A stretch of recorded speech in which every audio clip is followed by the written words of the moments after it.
Welcome. Today we're reading the chapter The Witch Doctor Seeks Vengeance of the novel Jungle Tales of Tarzan. Last time, Tarzan of the Apes spent his days crafting a strong rope while nurturing a bond with Tika's baby, Gazan, amidst the tropical jungle. After testing his newly made rope on Horda the boar and wandering further from the tribe, Tarzan stumbled upon a black woman named Mamaya and her child, Tibo, who he decided to capture in an attempt to fulfill his desire for a Baloo of his own. However, after initially taking Tibo, Tarzan faced a moment of compassion and resolved to return the boy to his mother, ultimately realizing the complexity of his own longing for familial connection. Lord Greystoke was hunting, or, to be more accurate, he was shooting pheasants at Chamston Heading. Lord Greystoke was immaculately and appropriately garbed. To the minutest detail he was vogue. To be sure, he was among the forward guns, not being considered a sporting shot, but what he lacked in skill he more than made up in appearance. At the end of the day he would, doubtless, have many birds to his credit, since he had 2 guns and a smart loader, many more birds than he could eat in a year, even had he been hungry, which he was not, having but just arisen from the breakfast table. The beaters, there were 23 of them, in white smocks, had but just driven the birds into a patch of gorse, and were now circling to the opposite side that they might drive down toward the guns. Lord Greystoke was quite as excited as he ever permitted himself to become. There was an exhilaration in the sport that would not be denied. He felt his blood tingling through his veins as the beaters approached closer and closer to the birds. In a vague and stupid sort of way, Lord Greystoke felt, as he always felt upon such occasions, that he was experiencing a sensation somewhat akin to a reversion to a prehistoric type, that the blood of an ancient forebear was coursing hot through him, a hairy, half-naked forebear who had lived by the hunt. And far away, in a matted equatorial jungle, another Lord Greystoke, the real Lord Greystoke, hunted. By the standards which he knew, he too was vogue, utterly vogue, as was the primal ancestor before the first eviction. The day being sultry, the leopard skin had been left behind.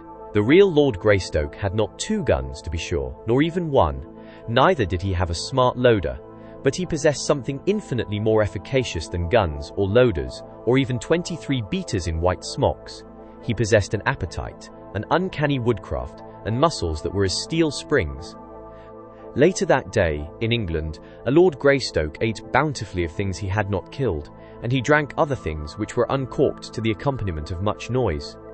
He patted his lips with snowy linen to remove the faint traces of his repast, quite ignorant of the fact that he was an impostor, and that the rightful owner of his noble title was even then finishing his own dinner in far-off Africa. He was not using snowy linen, though. Instead, he drew the back of a brown forearm and hand across his mouth and wiped his bloody fingers upon his thighs. Then he moved slowly through the jungle to the drinking place, where, upon all fours, he drank as drank his fellows, the other beasts of the jungle. As he quenched his thirst, another denizen of the gloomy forest approached the stream along the path behind him. It was Numa, the lion, tawny of body and black of mane, scowling and sinister, rumbling out low, coughing roars. Tarzan of the Apes heard him long before he came within sight. But the ape man went on with his drinking until he had had his fill. Then he arose, slowly, with the easy grace of a creature of the wilds and all the quiet dignity that was his birthright. Numa halted as he saw the man standing at the very spot where the king would drink. His jaws were parted, and his cruel eyes gleamed. He growled and advanced slowly. The man growled too, backing slowly to one side, and watching, not the lion's face, but its tail. Should that commence to move from side to side in quick, nervous jerks, it would be well to be upon the alert, and should it rise suddenly erect, straight and stiff, then one might prepare to fight or flee. But it did neither. So Tarzan merely backed away, and the lion came down and drank scarce 50 feet from where the man stood. Tomorrow they might be at one another's throats, but today there existed one of those strange and inexplicable truces which so often are seen among the savage ones of the jungle. Before Numa had finished drinking, Tarzan had returned into the forest, and was swinging away in the direction of the village of Mbonga, the Black Chief. It had been at least a moon since the ape man had called upon the Gomangani. Not since he had restored little Tibo to his grief-stricken mother had the whim seized him to do so. The incident of the adopted Baloo was a closed one to Tarzan. He had sought to find something upon which to lavish such an affection as Tika lavished upon her Baloo. But a short experience of the little black boy had made it quite plain to the ape-man that no such sentiment could exist between them. The fact that he had for a time treated the little black as he might have treated a real Baloo of his own, had in no way altered the vengeful sentiments with which he considered the murderers of Kala. The Gomangani were his deadly enemies, nor could they ever be aught else. Today he looked forward to some slight relief from the monotony of his existence, in such excitement as he might derive from baiting the blacks. It was not yet dark when he reached the village and took his place in the great tree overhanging the palisade. From beneath came a great wailing out of the depths of a nearby hut. The noise fell disagreeably upon Tarzan's ears. It jarred and grated. He did not like it, so he decided to go away for a while in the hopes that it might cease. But though he was gone for a couple of hours, the wailing still continued when he returned. With the intention of putting a violent termination to the annoying sound, Tarzan slipped silently from the tree into the shadows beneath. Creeping stealthily and keeping well in the cover of other huts, he approached that from which rose the sounds of lamentation. A fire burned brightly before the doorway, as it did before other doorways in the village. A few females squatted about, occasionally adding their own mournful howlings to those of the master artist within. The ape-man smiled a slow smile as he thought of the consternation which would follow the quick leap that would carry him among the females and into the full light of the fire. Then he would dart into the hut during the excitement, throttle the chief screamer, and be gone into the jungle before the blacks could gather their scattered nerves for an assault. Many times had Tarzan behaved similarly in the village of Mbonga, the chief. His mysterious and unexpected appearances always filled the breasts of the poor, superstitious blacks with the panic of terror. Never, it seemed, could they accustom themselves to the sight of him. It was this terror which lent to the adventures the spice of interest and amusement which the human mind of the ape-man craved. Merely to kill was not in itself sufficient. Accustomed to the sight of death, Tarzan found no great pleasure in it. Long since had he avenged the death of Kala, but in the accomplishment of it, he had learnt the excitement and the pleasure to be derived from the baiting of the blacks. Of this he never tired. It was just as he was about to spring forward with a savage roar that a figure appeared in the doorway of the hut. It was the figure of the wailer whom he had come to still, the figure of a young woman with a wooden skewer through the split septum of her nose, with a heavy metal ornament depending from her lower lip, which it had dragged down to hideous and repulsive deformity, with strange tattooing upon forehead, cheeks and breasts, and a wonderful coiffure built up with mud and wire.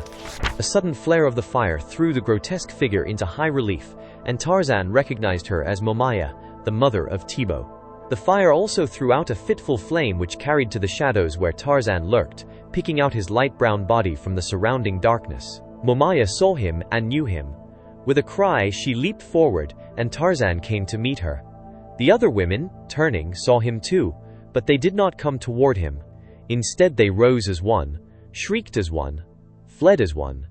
Momaya threw herself at Tarzan's feet, raising supplicating hands toward him, and pouring forth from her mutilated lips a perfect cataract of words, not one of which the ape-man comprehended. For a moment he looked down upon the upturned, frightful face of the woman he had come to slay, but that overwhelming torrent of speech filled him with consternation and with awe. He glanced about him apprehensively, then back at the woman. A revulsion of feeling seized him. He could not kill little Tibo's mother, nor could he stand and face this verbal geyser. With a quick gesture of impatience at the spoiling of his evening's entertainment, he wheeled and leaped away into the darkness. A moment later he was swinging through the black jungle night, the cries and lamentations of Momaya growing fainter in the distance. It was with a sigh of relief that he finally reached a point from which he could no longer hear them, and finding a comfortable crotch high among the trees, composed himself for a night of dreamless slumber, while a prowling lion moaned and coughed beneath him. And in far-off England the other Lord Greystoke, with the assistance of a valet, disrobed and crawled between spotless sheets, swearing irritably as a cat meowed beneath his window. As Tarzan followed the fresh spoor of Horta, the boar, the following morning, he came upon the tracks of two Gomangani, a large one and a small one. The ape-man, accustomed as he was to questioning closely all that fell to his perceptions, paused to read the story written in the soft mud of the game trail. You or I would have seen little of interest there, even if, by chance, we could have seen aught. Perhaps had one been there to point them out to us, we might have noted indentations in the mud, but there were countless indentations, one overlapping another into a confusion that would have been entirely meaningless to us. To Tarzan each told its own story. Tanta, the elephant, had passed that way as recently as 3 suns since. Numa had hunted here the night just gone, and Horta, the boar, had walked slowly along the trail within an hour. But what held Tarzan's attention was the spoor tail of the Gomangani. It told him that the day before, an old man had gone toward the north in company with a little boy, and that with them had been 2 hyenas. Tarzan scratched his head in puzzled incredulity. He could see by the overlapping of the footprints that the beasts had not been following the 2, for sometimes one was ahead of them and one behind, and again both were in advance or both were in the rear. It was very strange and quite inexplicable, especially where the spoor showed where the hyenas and the wider portions of the path had walked one on either side of the human pair, quite close to them. Then Tarzan read in the spoor of the smaller Gomangani a shrinking terror of the beast that brushed his side, but in that of the old man was no sign of fear.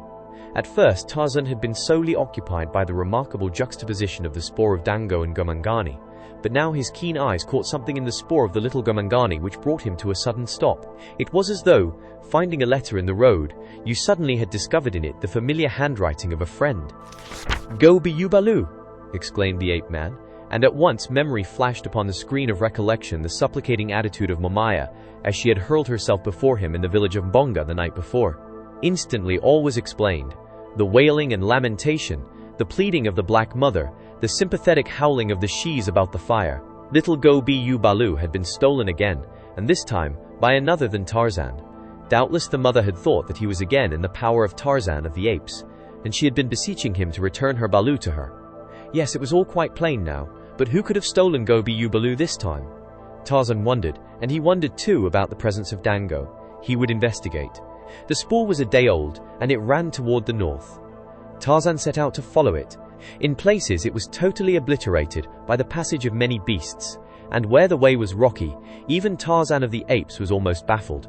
But there was still the faint effluvium which clung to the human spoor, appreciable only to such highly trained perceptive powers as were Tarzan's.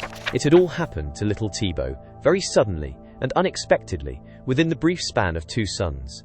First had come Bukawai, the witch doctor Bukawai, the unclean with a ragged bit of flesh which still clung to his rotting face.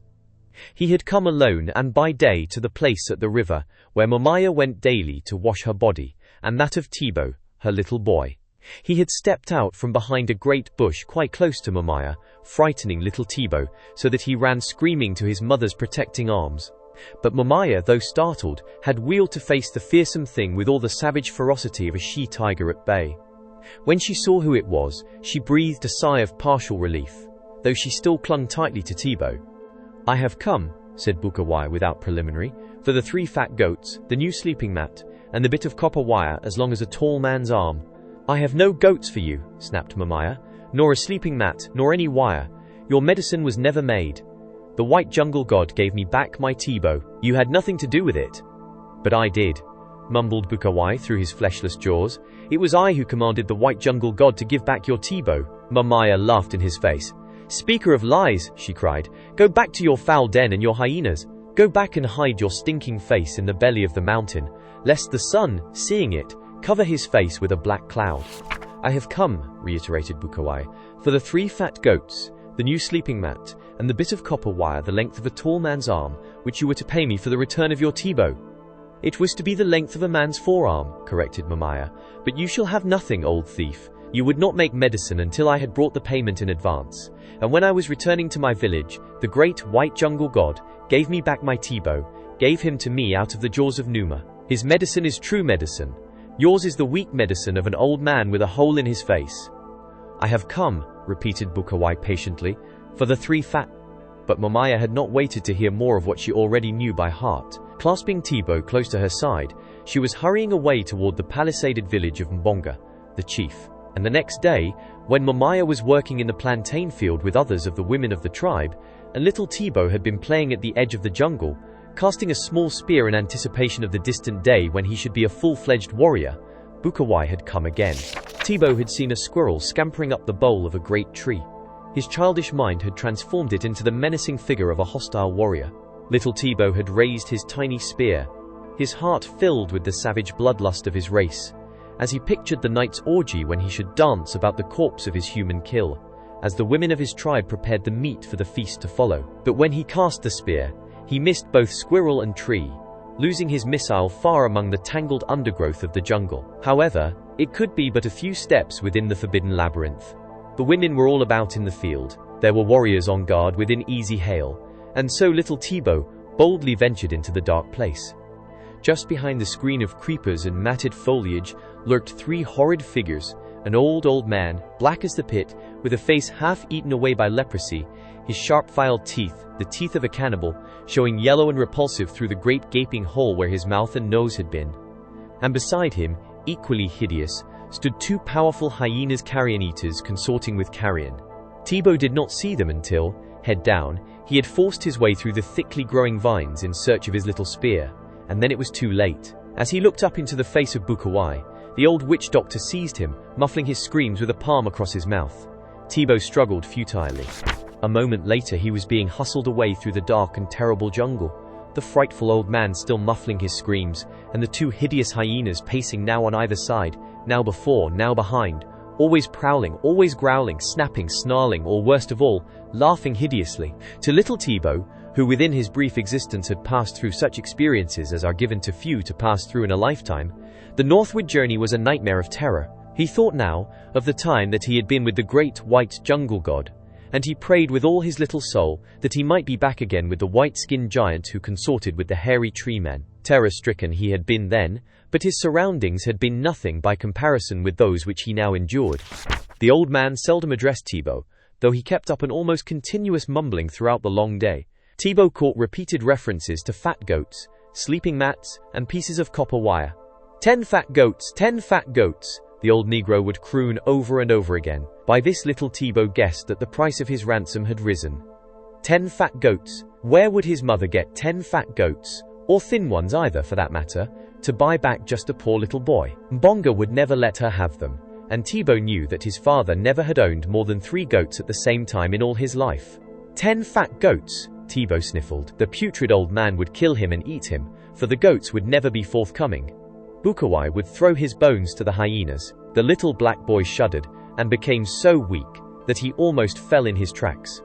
Bukawai cuffed him on an ear, and jerked him along. After what seemed an eternity to Thibaut, they arrived at the mouth of a cave between 2 rocky hills. The opening was low and narrow. A few saplings bound together with strips of rawhide closed it against stray beasts. Bukawai removed the primitive door and pushed Thibaut within. The hyenas, snarling, rushed past him and were lost to view in the blackness of the interior. Bukawai replaced the saplings, and seizing Thibaut roughly by the arm, dragged him along a narrow, rocky passage. The floor was comparatively smooth, for the dirt which lay thick upon it had been trodden and tramped by many feet until few inequalities remained. The passage was tortuous, and as it was very dark and the walls rough and rocky, Thibaut was scratched and bruised from the many bumps he received.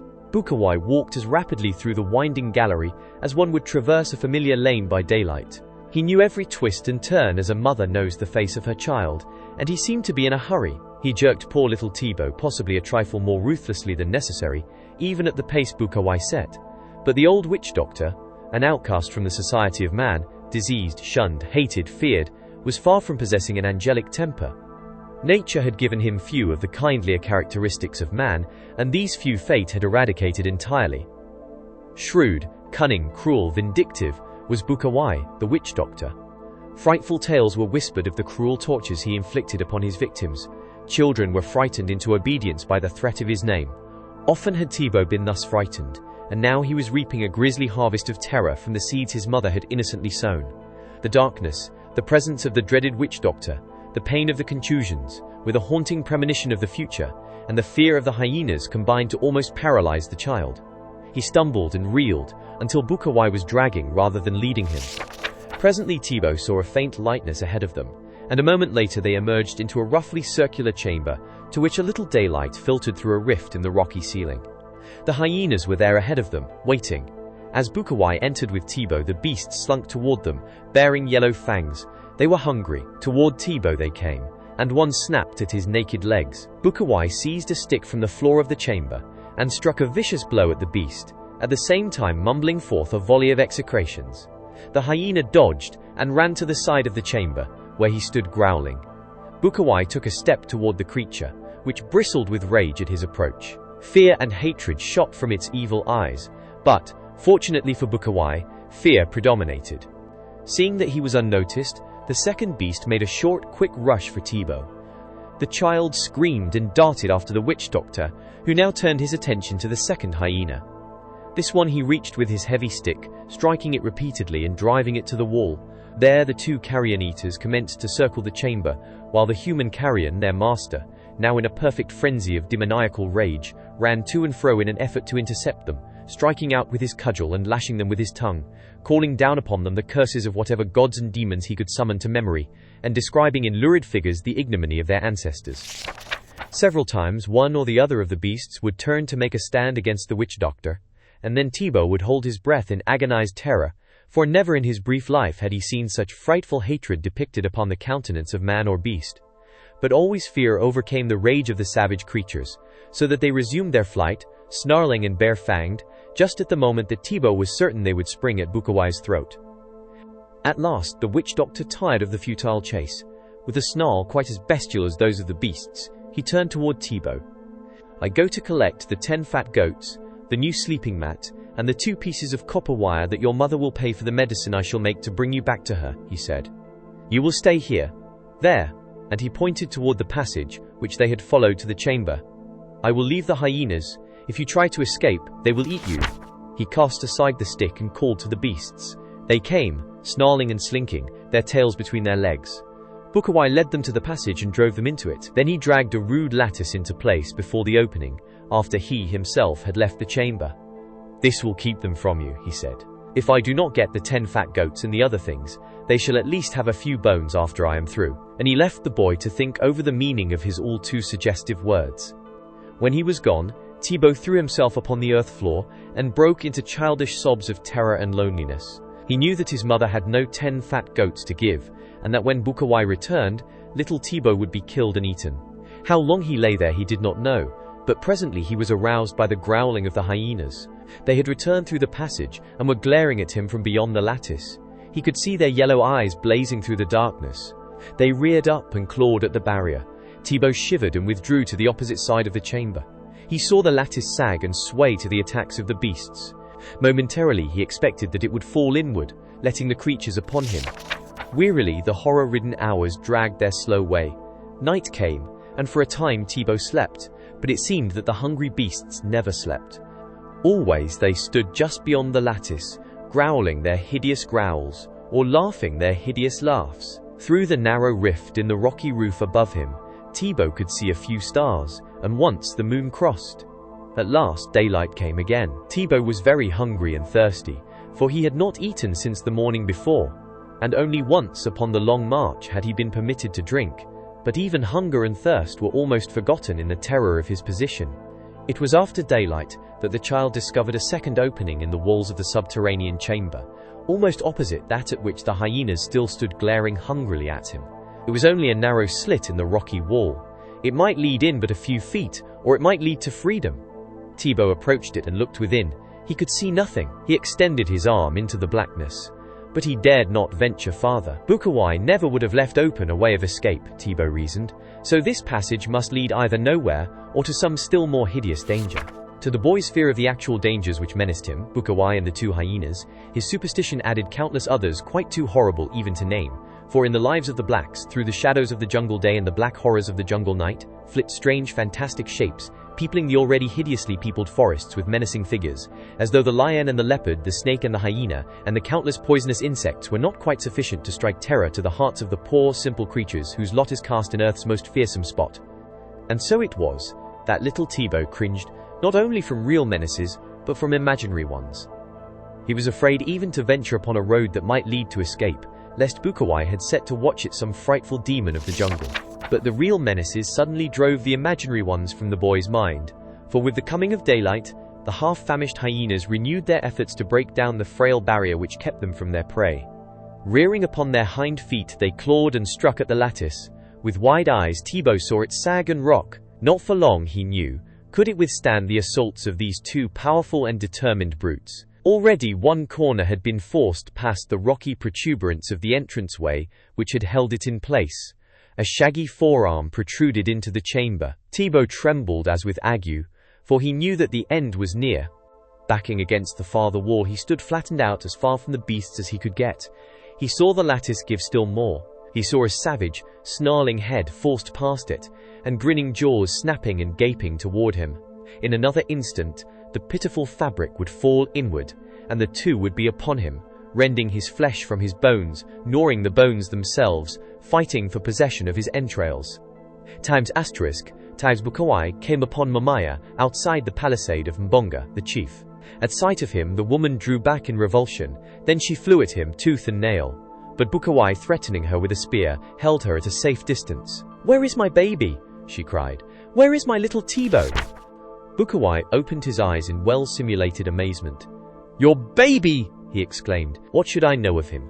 Other than that I rescued him from the white god of the jungle, and have not yet received my pay. I come for the goats, and the sleeping mat, and the piece of copper wire the length of a tall man's arm from the shoulder to the tips of his fingers." "Offal of a hyena!" shrieked Momaya. "My child has been stolen, and you, rotting fragment of a man, have taken him. Return him to me, or I shall tear your eyes from your head, and feed your heart to the wild hogs." Bukawai shrugged his shoulders. "What do I know about your child?" he asked. "I have not taken him. If he is stolen again, what should Bukawai know of the matter? Did Bukawai steal him before? No, the white jungle god stole him, and if he stole him once, he would steal him again. It is nothing to me. I returned him to you before, and I have come for my pay. If he is gone, and you would have him returned, Bukawai will return him. For 10 fat goats, a new sleeping mat, and 2 pieces of copper wire, the length of a tall man's arm from the shoulder to the tips of his fingers. And Bukawai will say nothing more about the goats and the sleeping mat and the copper wire which you were to pay for the first medicine." 10 fat goats, screamed Momaya. "I could not pay you 10 fat goats in as many years. 10 fat goats indeed." 10 fat goats, repeated Bukawai. 10 fat goats, the new sleeping mat, and 2 pieces of copper wire the length of... Momaya stopped him with an impatient gesture. "Wait," she cried. "I have no goats. You waste your breath. Stay here while I go to my man. He has but 3 goats, yet something may be done. Wait!" Bukawai sat down beneath a tree. He felt quite content, for he knew that he should have either payment or revenge. He did not fear harm at the hands of these people of another tribe, although he well knew that they must fear and hate him. His leprosy alone would prevent their laying hands upon him, while his reputation as a witch doctor rendered him doubly immune from attack. He was planning upon compelling them to drive the 10 goats to the mouth of his cave when Momaya returned. With her were 3 warriors, Mbonga, the chief, Rabakega, the village witch doctor, and Ibeto, Tibo's father. They were not pretty men even under ordinary circumstances, and now, with their faces marked by anger, they well might have inspired terror in the heart of anyone. But if Bukawai felt any fear, he did not betray it. Instead, he greeted them with an insolent stare, intended to awe them, as they came and squatted in a semicircle before him. "Where is Ibeto's son?" asked Mbonga. "How should I know?" returned Bukawai. "Doubtless the white devil god has him. If I am paid, I will make strong medicine, and then we shall know where is Ibeto's son, and shall get him back again. It was my medicine which got him back the last time, for which I got no pay." "I have my own witch doctor to make medicine," replied Mbonga with dignity. Bukawai sneered and rose to his feet. "Very well," he said. "Let him make his medicine and see if he can bring Ibeto's son back." He took a few steps away from them, and then he turned angrily back. "His medicine will not bring the child back. That I know, and I also know that when you find him it will be too late for any medicine to bring him back, for he will be dead. This have I just found out. The ghost of my father's sister, but now came to me and told me." Now Mbonga and Rabakega might not take much stock in their own magic, and they might even be skeptical as to the magic of another, but there was always a chance of something being in it, especially if it were not their own. Was it not well known that old Bukawai had speech with the demons themselves, and that 2 even lived with him in the forms of hyenas? Still, they must not exceed too hastily. There was the price to be considered, and Mbonga had no intention of parting lightly with 10 goats to obtain the return of a single little boy who might die of smallpox long before he reached a warrior's estate. "Wait," said Mbonga. "Let us see some of your magic, that we may know if it be good magic. Then we can talk about payment. Rabakega will make some magic too. We will see who makes the best magic. Sit down, Bukawai. The payment will be 10 goats, fat goats, a new sleeping mat, and 2 pieces of copper wire the length of a tall man's arm from the shoulder to the ends of his fingers, and it will be made in advance, the goats being driven to my cave. Then will I make the medicine, and on the 2nd day the boy will be returned to his mother. It cannot be done more quickly than that because it takes time to make such strong medicine." "Make us some medicine now," said Mbonga.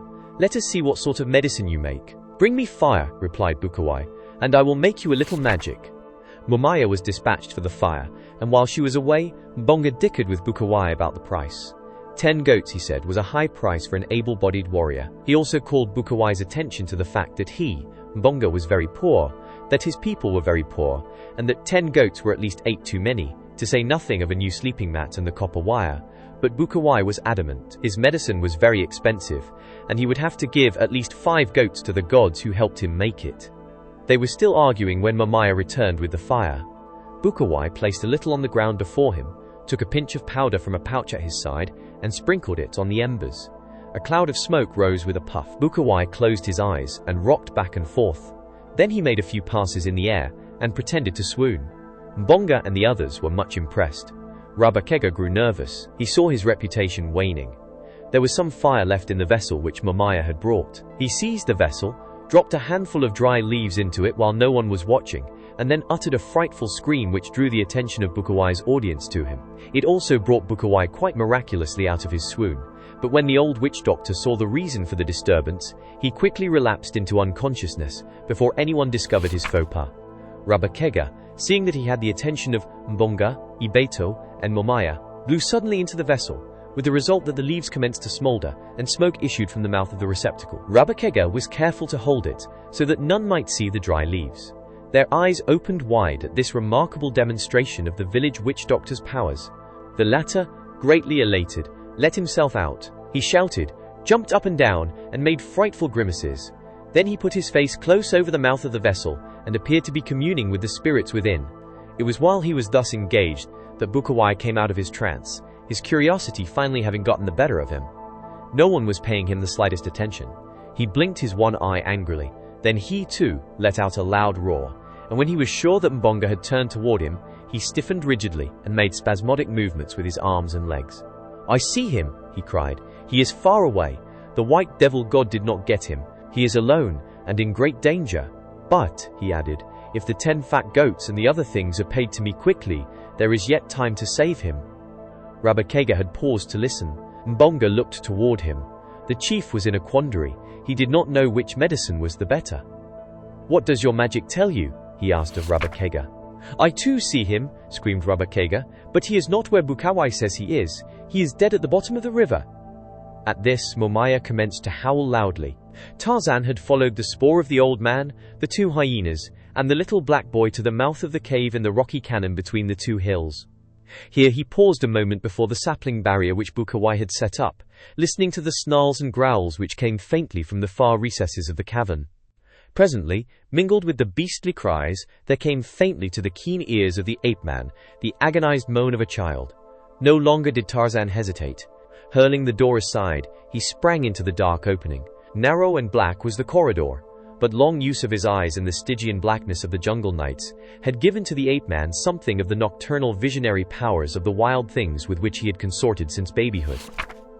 He moved rapidly and yet with caution, for the place was dark, unfamiliar and winding.